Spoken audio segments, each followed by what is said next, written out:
For those of you who have read my other stories and asked if there was more and received cryptic answers from me, I want to apologize for being dishonest. I said several times in the comments that nothing really happened after footsteps, but that wasn't true.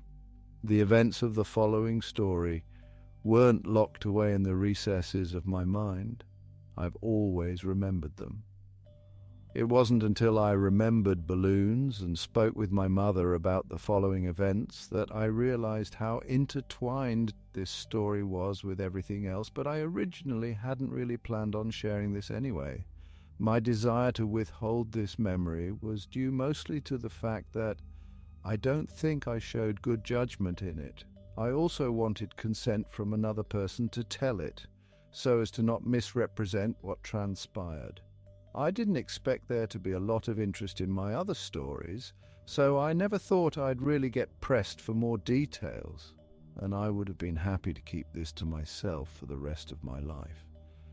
I haven't been able to reach the other party, but I would feel disingenuous withholding this story from those who wanted more information now that I've spoken with my mother and another connecting line has been drawn. What follows is as accurate a recollection as I could manage. I apologize for the length. I spent the summer before my first year of elementary school learning how to climb trees. There was one particular pine tree right outside my house that seemed almost designed for me.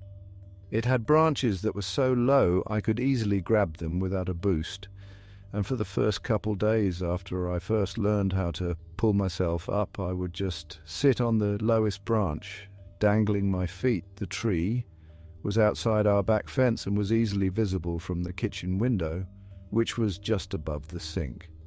Before too long, my mother and I developed a routine where I would go play on the tree when she washed the dishes, because she could easily see me while she did other things. As the summer passed, my abilities grew, and before too long I was climbing fairly high.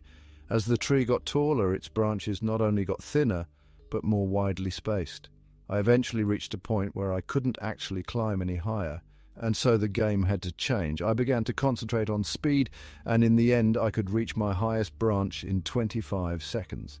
I got too confident, and one afternoon I tried to step from a branch before I had firmly grasped the next one. I fell about 20 feet and broke my arm really badly in 2 places. My mum was running toward me, yelling, and I remember her sounding like she was underwater. I don't remember what she said, but I do remember being surprised by just how white my bone was. I was going to start kindergarten with a cast and wouldn't even have any friends to sign it. My mum must have felt terrible because the day before I started school, she brought home a kitten. He was just a baby and was striped with tan and white. As soon as she put him down, he crawled into an empty case of soda that was sitting on the floor. I named him Boxes. Boxes was only an outside cat when he escaped. My mum had him declawed so he wouldn't destroy the furniture, so as a result we did our best to keep him inside. He'd get out every now and then and we'd find him somewhere in the backyard chasing some kind of bug or lizard, though he could hardly ever catch one because he had no front claws. He was pretty evasive, but we'd always catch him and carry him back inside. He'd scramble to look back over my shoulder. I told my mom that it was because he was planning his strategy for next time. Once inside, we'd give him some tuna fish, and he came to learn what the sound of the can opener might signal. He'd come running whenever he heard it. This conditioning came in handy later because toward the end of our time in that house, Boxes would get out much more often and would run under the house into the crawl space where neither of us wanted to follow because it was cramped and probably crawling with bugs and rodents. Ingeniously, my mum thought to hook the can opener to an extension cord out back and run it right outside the hole that Boxes had gone through. Eventually, he would emerge with his loud meows, looking excited by the sound and then horrified at how we could run such a cruel ruse on him. A can opener with no tuna made no sense to Boxes. The last time he escaped to under the house was actually our last day in it. My mom had put the house on the market and we had begun packing our things. We didn't have much, and we stretched the packing out a while, though I had already packed up all my clothes at my mom's request. My mom could tell I was really sad about moving and wanted the transition to be smooth for me, and I guess she thought that having my clothes in the box would reinforce the idea that we were moving, but things wouldn't change that much. When boxes got out as we were loading some things into the moving van, my mum cursed because she had already packed the can opener and wasn't sure where it was. I pretended to go look for it so I wouldn't have to go under the house, and my mom, probably completely aware of my little scam, moved one of the panels and crawled in. She came out with boxes pretty quickly and seemed pretty unnerved, which made me feel even better about getting out of it. My mum made some phone calls while I packed a little more, and then she came into my room and told me that she had spoken to the realtor and we were going to start moving into the other house that day. She said it like it was excellent news, but I had thought we had more time in the house. She originally said that we weren't moving until the end of the next week, and it was only Tuesday. What's more, we weren't completely finished packing, but my mom said sometimes it was just easier to replace things than pack them and haul them all over the city. I didn't even get to grab the rest of my boxed clothes. I asked if I could call Josh to say bye, but she said that we could just call him from our new house. We left in the moving van. I managed to stay in touch with Josh for years, which is surprising since we no longer went to the same school. Our parents weren't close friends, but they knew that we were, and so they would accommodate our desire to see one another by driving us back and forth for sleepovers, sometimes every weekend. For Christmas one year, our parents even pooled their money and got us some really nice walkie-talkies that were advertised to work across a range that extended past the distance between our houses. They also had batteries that could last for days if the walkie-talkie was on but not used. They would only occasionally work well enough that we could talk across the city, but when we stayed over, we'd use them around the house, talking in mock radio speak that we had taken from movies, and they worked great for that.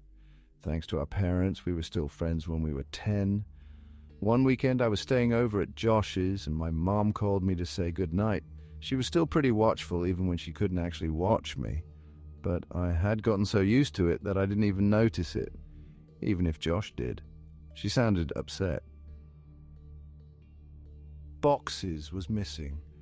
This must have been a Saturday night because I'd spent the night at Josh's the previous night and was going to go home the next day because we had school on Monday. Boxes had been missing since Friday afternoon. I gathered that she had not seen him since returning home after dropping me off. She must have decided to tell me he was missing because if he didn't come home before I did, then I would be devastated at not only his absence, but how she could have kept it from me. She told me not to worry. He'll come back. He always does. But Boxes didn't come back. 3 weekends later, I stayed at Josh's again. I was still upset about Boxes, but my mum told me that there had been many times when pets had disappeared from home for weeks or even months, only to return on their own. She said they always knew where home was and would always try to get back. I was explaining this to Josh when a thought hit me so hard that I interrupted my own sentence to say it aloud. What if Boxes thought of the wrong home? Josh was confused. What? He lives with you? He knows where his home is? But he grew up somewhere else, Josh? He was raised in my old house a couple of neighborhoods away. Maybe he still thinks of that place as home like I do. Oh, I get it. Well, that'd be great. We'll tell my dad tomorrow and he'll take us over there so we can look. No, he won't, man. My mum said that we couldn't ever go back to that place because the new owners wouldn't want to be bothered. She said that she told your mum and dad the same thing, Josh persisted. Okay, then we'll just go out exploring tomorrow and make our way to your old house. No. If we get spotted, your dad will find out, and then so will my mum. We have to go there ourselves. We have to go there tonight. It didn't take that much convincing to get Josh on board, since he was usually the one to come up with ideas like this. But we had never snuck out of his house before.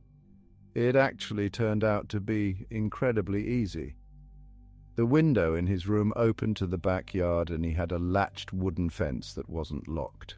After those 2 minor hurdles, we slipped off into the night, flashlight and walkie-talkies in hand. There were 2 ways to get from Josh's house to my old house. We could walk on the street and make all the turns or go through the woods, which would take about half the time. It would have taken about 2 hours to walk there taking the street, but I suggested that we go that way anyway. I told him it was because I didn't want to get lost. Josh refused and said that if we were seen, they might recognize him and tell his dad. He threatened to go home if we didn't just take the shortcut, and I accepted it because I didn't want to go by myself. Josh didn't know about the last time I walked through these woods at night. The woods were much less creepy with a friend and a flashlight, and we were making pretty good time. I wasn't entirely sure where we were, but Josh seemed confident enough, and that bolstered my morale.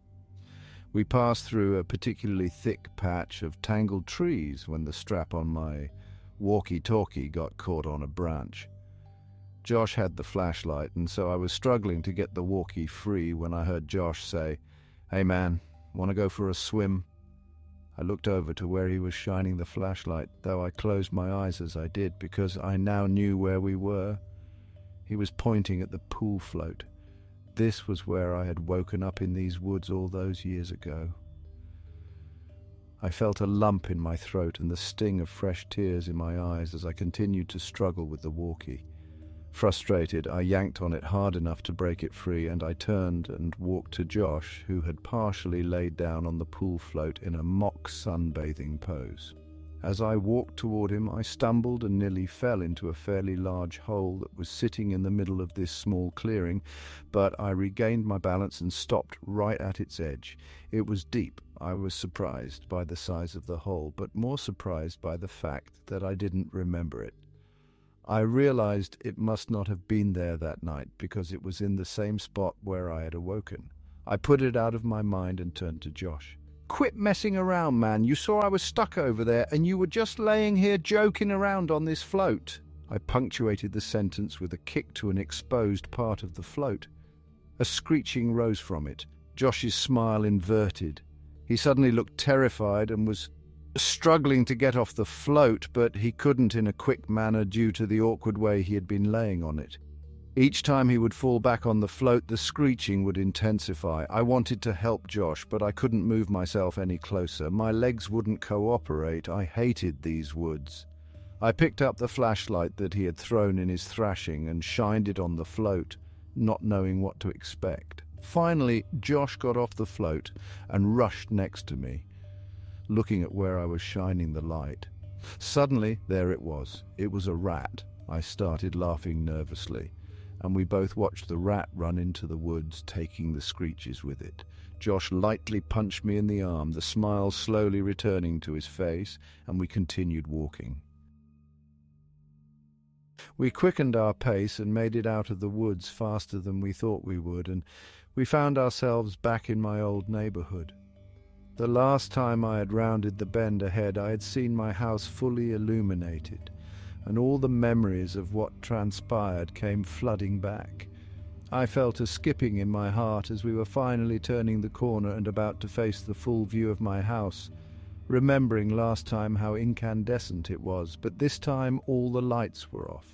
From a distance I could see my old climbing tree, and as my mind traced the steps of causality backward, I realized that I wouldn't be back here this night if that tree hadn't grown, and I was briefly in awe of how all events were like that. As we got closer, I could see that the lawn looked terrible. I couldn't even guess when it had last been mowed. One of the shutters had partially broken loose and was rocking back and forth in the breeze, and overall the house just looked dirty. I was sad to see my old home in such a state of disrepair. Why would my mum care if we bothered the new owners if they cared so little about where they lived? And then I realized there were no new owners. The house was abandoned, though it looked simply forsaken. Why would my mum lie to me about our house having new people in it? But I thought that this was actually a good thing. It would be easier to look around for boxes if we didn't have to worry about being spotted by the new family. This would make it much quicker. Josh interrupted my thoughts as we walked through the gate and up to the house itself. "Your old house sucks, dude. Josh yelled as quietly as he could. "Shut up, Josh. Even like this, it's still nicer than your house." "Hey, man. Okay.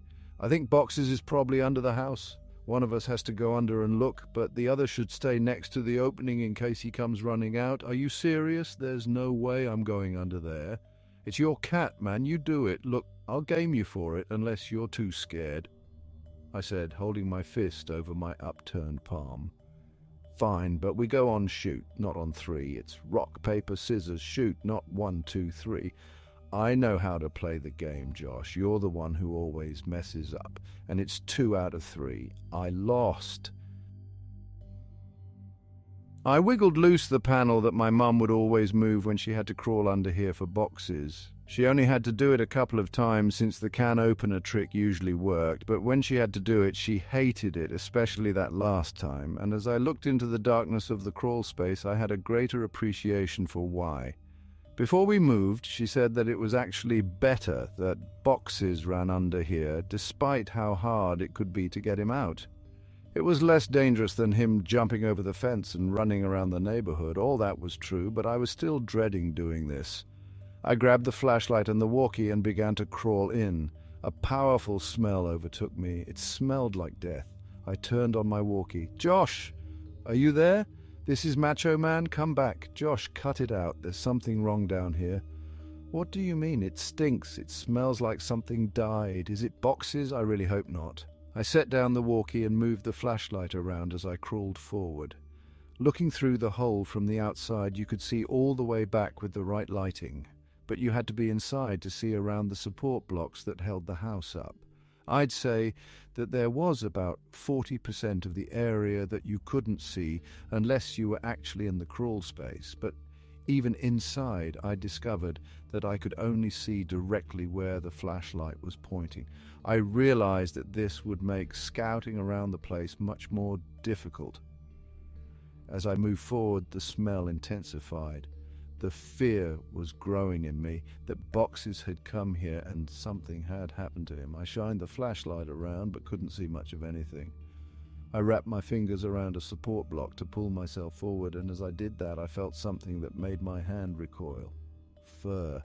My heart sank and I prepared myself emotionally for what I was about to see. I crawled slowly so I could prolong what I knew was coming, and I inched my eyes and the flashlight past the block to see what was on the other side. I staggered back in horror. "Jesus Christ!" escaped my trembling mouth.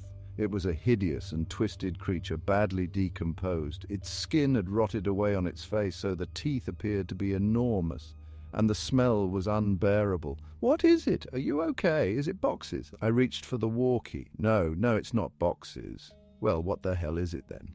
"I don't know." I shined the light on it again and looked at it with less fear in my vision. I chuckled. "It's a raccoon! Well, keep looking." "I'm going to go into the house to see if he might have made it in there somehow." "What?"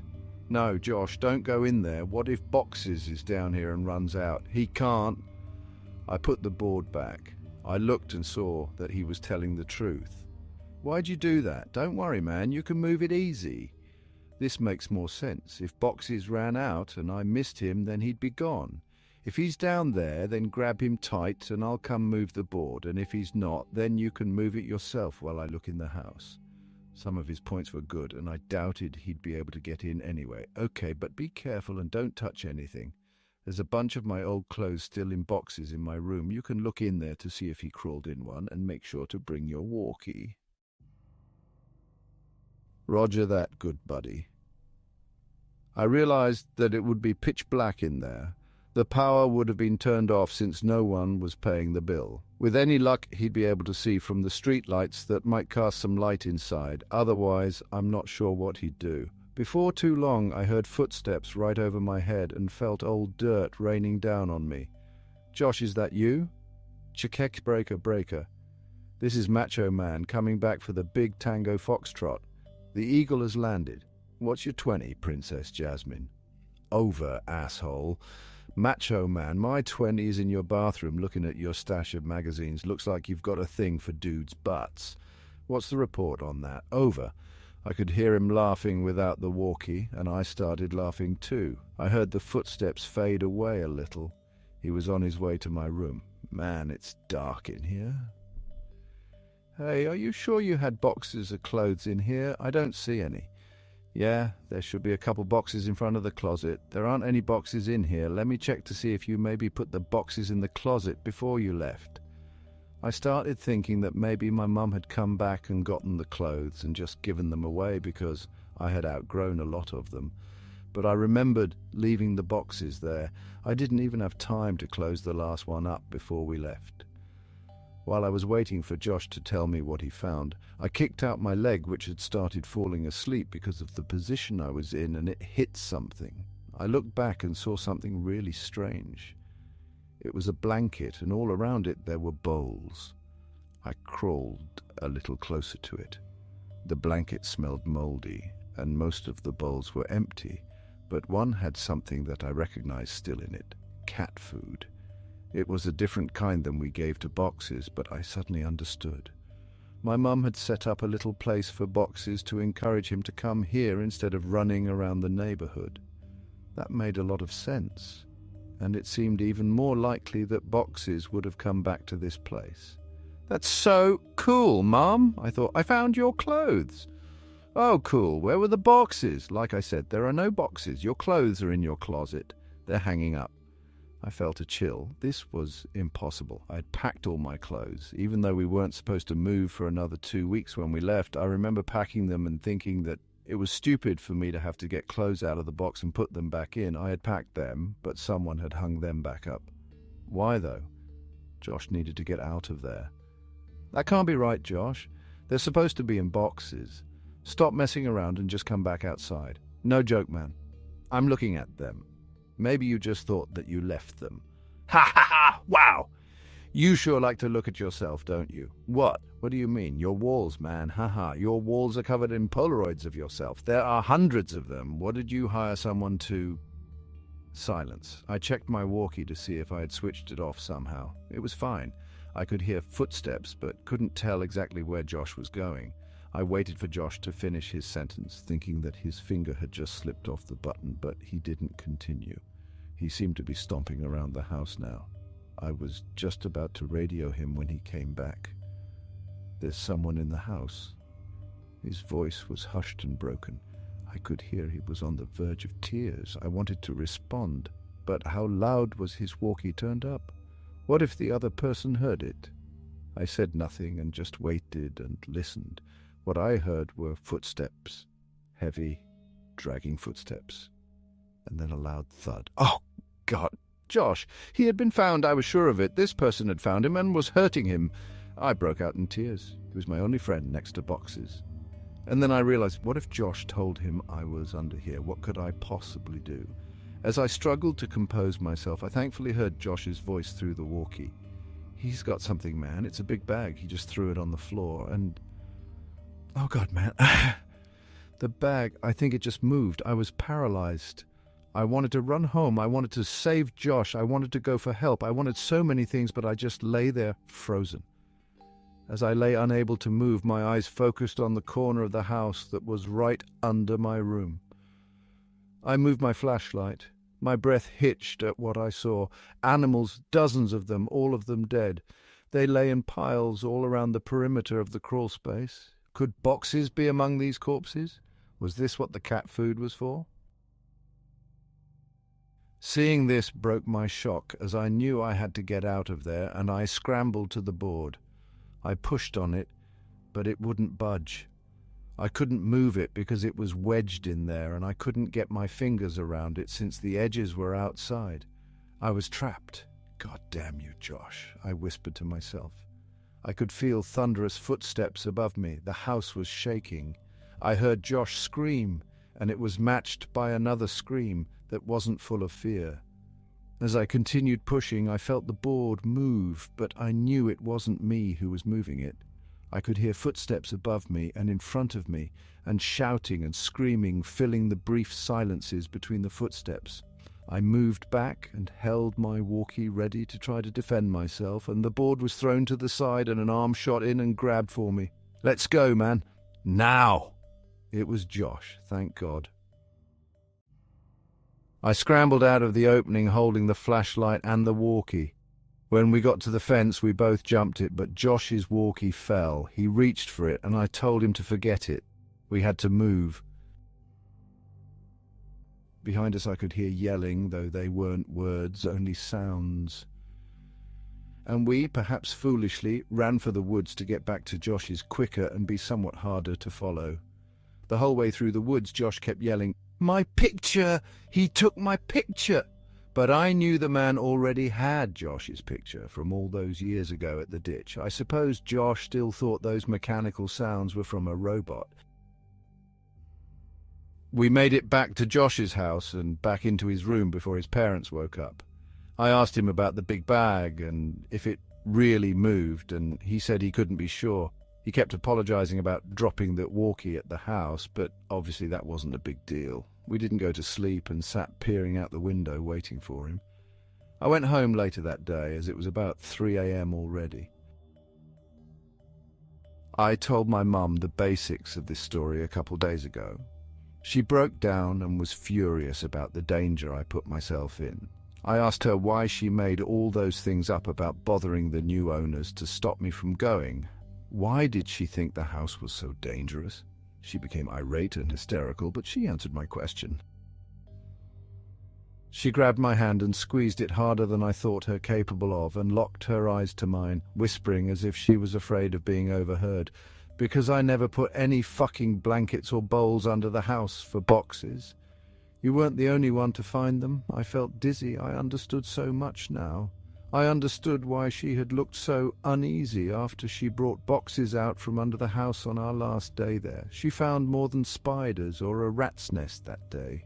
I understood why we left almost 2 weeks early. I understood why she tried to stop me from going back. She knew. She knew he made his home under ours, and she kept it from me. I left without saying another word and didn't finish the story for her, but I want to finish it here for you. I got home from Josh's that day. I threw my stuff on the floor and it scattered everywhere. I didn't care. I just wanted to sleep. I woke up around 9 p.m. to the sound of boxes meowing. My heart leapt. He had finally come home. I was a little sick about the fact that if I had just waited a day, none of the previous night's events would have happened, and I'd have boxes anyway, but that didn't matter. He was back. I got off my bed and called for him, looking around to catch a glint of light off his eyes. The crying continued, and I followed it. It was coming from under the bed. I laughed a little, thinking I'd just crawled under a house looking for him, and how this was so much better. His meows were being muffled by a shirt, so I flung it aside and smiled, yelling, "Welcome home, boxes!" His cries were coming from my walkie-talkie. Boxes never came home. If you enjoyed this chilling tale, please like and subscribe for more scary stories.